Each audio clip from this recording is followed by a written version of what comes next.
Je suis le responsable de la filiale française du groupe Schulz. En deux mots, le groupe Schulz est un groupe spécialisé dans la conception et la réalisation de solutions de refroidissement à haute efficience énergétique pour data center et autres environnements IT.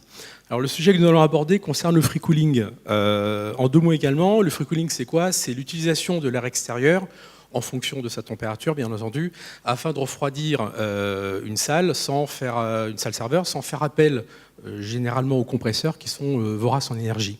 Alors, regardons ça dans le détail.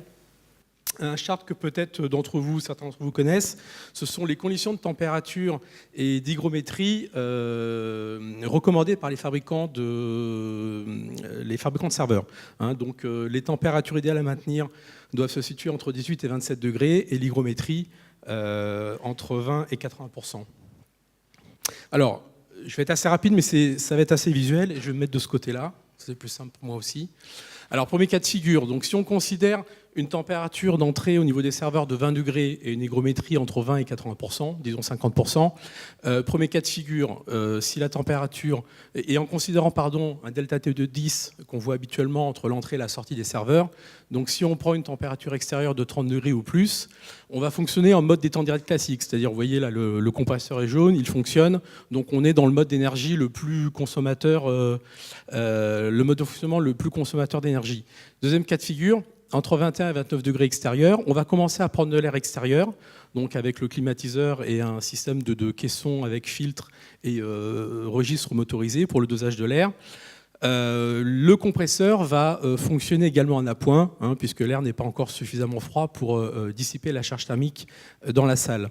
Là où ça devient intéressant, c'est sur le troisième cas de figure, on est à 20 degrés, donc on peut 100% de la charge thermique peut être évacuée grâce à l'air extérieur.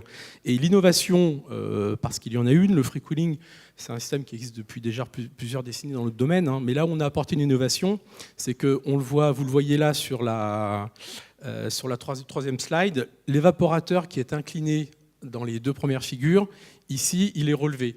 Concrètement, on n'a plus de perte de charge sur l'air, donc on réduit fortement la consommation des ventilateurs.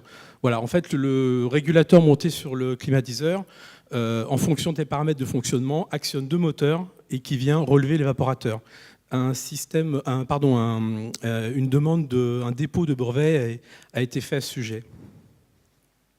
Quatrième cas de figure, entre 1 et 19 degrés extérieurs, l'air va être trop froid pour refroidir les serveurs, donc on va faire un complément. Comment? En reprenant une partie de l'air chaud qui est rejeté par les serveurs. Donc toujours par un système de dosage de volets. Cinquième cas de figure, entre 0 et une certaine température extérieure qu'on définit par calcul en fonction en fait, de la localisation géographique du site. On va fonctionner à la fois en free cooling, en recyclage, et on va également toujours reprendre une partie de l'air chaud des serveurs pour venir dégivrer les filtres.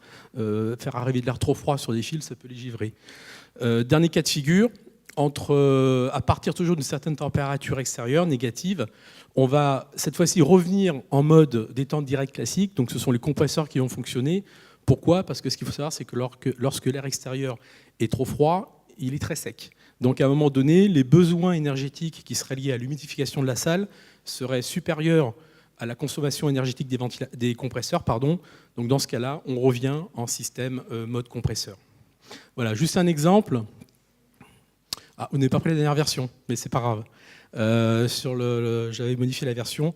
Sur Paris, vous avez Paris et proche région parisienne, vous avez 8000, donc de mémoire, 767 heures où les températures sont entre 0 et 29 degrés, pour reprendre notre exemple.